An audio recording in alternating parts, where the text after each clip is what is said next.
Bismillah. Assalamualaikum warahmatullahi wabarakatuh. Waalaikumsalam warahmatullahi Ustadz wabarakatuh. izin bertanya, apa yang dimaksud dengan perkataan sahabat dilarang duduk-duduk dengan ahlul bid'ah? Syukran jazakallahu khair. Wa iya. Yang dimaksud larangan duduk-duduk dengan ahlul bid'ah, yaitu kita tidak boleh kumpul dengan tokoh-tokoh yang biasa menyebarkan amalan-amalan bid'ah ya. Dan juga tidak boleh mengambil ilmu dari mereka ya. Karena ketika kita duduk dengan mereka, mendengarkan kajian mereka, itu nanti akan menyebarkan syubhat ya.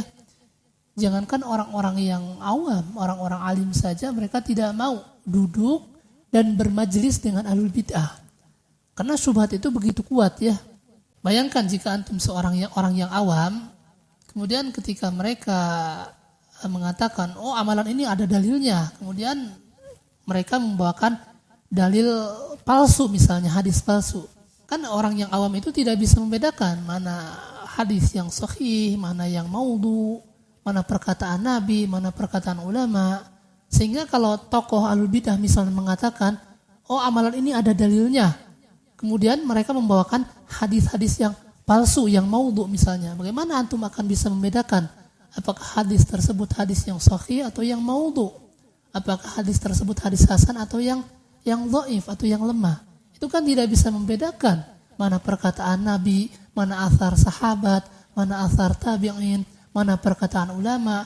Yang penting itu bahasa Arab, kemudian antum berpendapat, oh itu dalilnya benar ya, karena awam ya.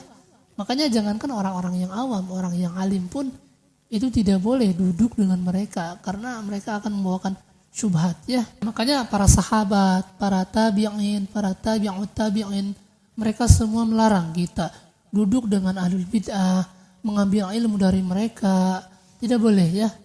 Kata Ibnu Abbas radhiyallahu anhuma, beliau mengatakan apa? La tujalis ahlal ahwa fa inna mujalasatahum mumridatun lil qulub. Janganlah kalian duduk dengan ahlul hawa karena hatimu akan sakit. Nanti akan terkena syubhat ya. Bahkan seorang tabi'in yang bernama Fudail bin Iyad, beliau seorang yang wafat tahun 187 Hijriah. Beliau sampai mengatakan lebih baik ada dinding atau ada benteng dari besi daripada aku harus bergaul dengan ahlul bid'ah ya. Sebagaimana yang disebutkan, hindarilah duduk-duduk dengan ahlul bid'ah, barang siapa yang duduk dengan mereka maka tidak akan diberi hikmah. Kemudian beliau mengatakan, wa uhibbu an yakuna baini wa baina sahibi bid'atin hisnun min hadidin. Kata beliau, aku menyukai lebih baik ada benteng atau ada dinding dari besi yang menghalangi aku dengan mereka daripada aku harus bergaul dengan ahlul bid'ah ya. Jadi saking beliau tidak mau berinteraksi dengan ahlul bid'ah, yakni dengan tokoh-tokoh ahlul bid'ah, sampai beliau menyebutkan lebih baik ada benteng dari besi daripada aku harus bergaul dengan ahlul bid'ah ya. Bahkan Al-Imam Hasan Al-Basri, beliau seorang yang wafat tahun 110 Hijriah, beliau sampai mengatakan berdebat dengan mereka itu tidak boleh ya. Sebagaimana yang beliau sebutkan, la tujalisu ahlal ahwa wala tujadiluhum wala tasma'u minhum. Janganlah kalian duduk dengan ahlul hawa, jangan pula berdebat dengan mereka, dan jangan pula mendengarkan perkataan-perkataan mereka ya. Nah, jadi yang dimaksud dengan larangan bermajlis dengan ahlul bid'ah yaitu kita tidak boleh mengambil ilmu dari mereka, mendengarkan perkataan mereka ya, karena nanti akan menebarkan syubhat kepada kita ya, khususnya kepada para tokoh-tokohnya yang biasa mengajak kepada perbuatan-perbuatan bid'ah ya. Adapun kepada orang-orang yang awamnya, kita boleh kita duduk dengan mereka, ngobrol dengan mereka, karena orang awam tidak akan menebarkan syubhat.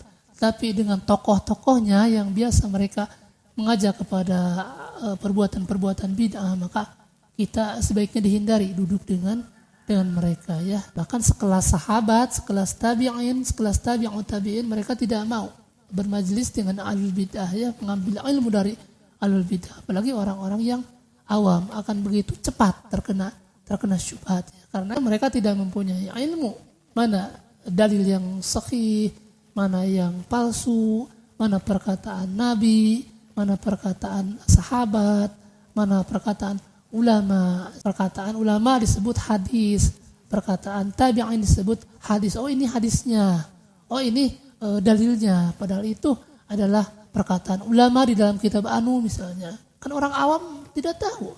Yang penting itu tulisannya Arab, bahasanya Arab. Oh iya ya, itu dalilnya ada juga ya.